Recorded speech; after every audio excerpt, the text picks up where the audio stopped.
BJP को पश्चिम बंगाल में बड़ी सफलता मिली है। बीजेपी ने ममता बनर्जी की पार्टी को धूल चटा दी है। जी हां, सही सुन रहे हैं आप। भले ही पश्चिम बंगाल में विधानसभा का चुनाव बीजेपी हार गई, लेकिन उसने लोकसभा चुनाव में अपना दम दिखाया और दीदी के किले में भरसक फतह कर ली।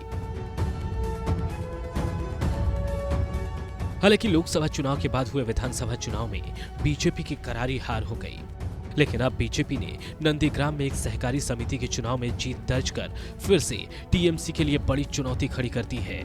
जिस सीट पर बीजेपी जीती है वो विपक्ष के नेता शुभेंदु अधिकारी का निर्वाचन क्षेत्र है।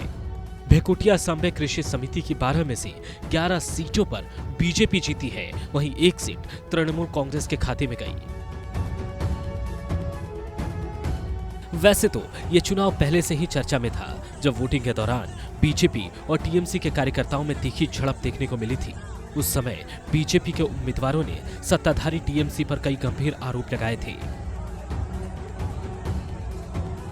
उन्होंने यहां तक कह दिया था कि तृणमूल ने चुनाव में बाधा डालने के लिए बाहरी लोगों को लाने की कोशिश की, लेकिन नतीजों ने यह साफ कर दिया कि जनता ने जिसे चुना उसी की जीत हुई।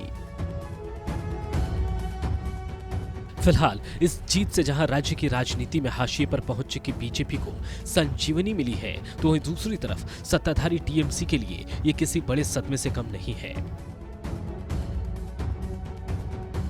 ये चुनाव और भी ज्यादा महत्वपूर्ण इसलिए हो गया क्योंकि शुभेंदु अधिकारी ने ममता बनर्जी को हराकर जीत दर्ज की थी और इस बार भी उन्होंने अपने निर्वाचन क्षेत्र में बीजेपी को जीत दिला दी।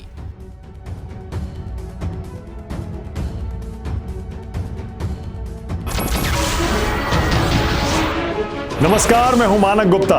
अगर आपको हमारा ये वीडियो पसंद आया हो तो इसे लाइक और शेयर जरूर करें, और हां, हमें सब्सक्राइब और फॉलो करना ना भूलें ताकि आप देश और दुनिया की कोई खबर मिस ना करें। तो जुड़े रहिए हमारे साथ और देखते रहिए News 24।